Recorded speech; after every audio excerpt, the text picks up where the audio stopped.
Wow! 3 pieces. Wow! There's a one alive! Hello, good morning to all people out there and to all my viewers and followers. So, for today's video, kaya ako ipakita sa inyo ang isda na nakuha ni Mr. Papang kagabi sa alas 9. Ayan, super big. Super big and tulo ni siya kabuok. Ayan, one. And then yan ang isa. Ayan, oh no, wait siya. Uh-oh.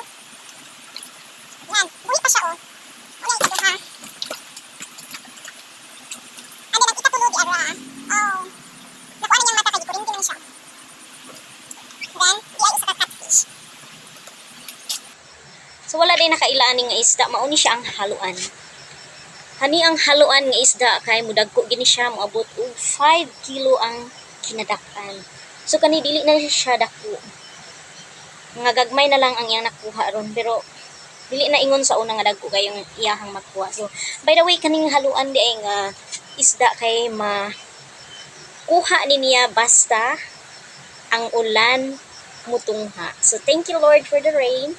Iya man gitagag ulan, then mauning nakakuha siya og isda nga ing-aning haluan. Kay basta gani ang ulan mutungha, haning mga isda nga ing-ani kay magpadaplin. So iyang timaan-an jud, iya yung timaan-an nga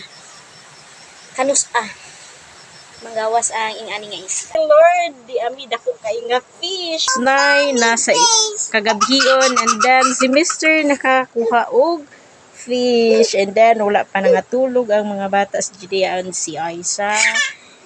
Ay gahulat. Ganahan ni sila og live nga fish and Budula jud. Narapo na si bibi ni mama. Katong sa una kay mas dako pa jud ani no. Mga 5 kilo. Karon pila ni ka kilo? Skill. Kapin sa kilo na lang ni. So dili na kay dagko ang iyang nakuha karon. Sa una kay dagko jud kaayo. Yan, libre naming sudan ron. And thanks God for the rain. And thanks God sa ako.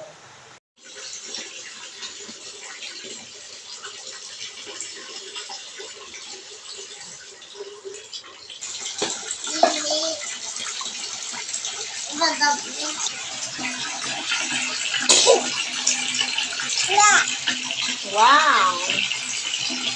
Ika pa siya. Naglukan. Thank you Lord sa isda. And thanks for watching. Bye-bye. And see you for our next video. God bless everyone.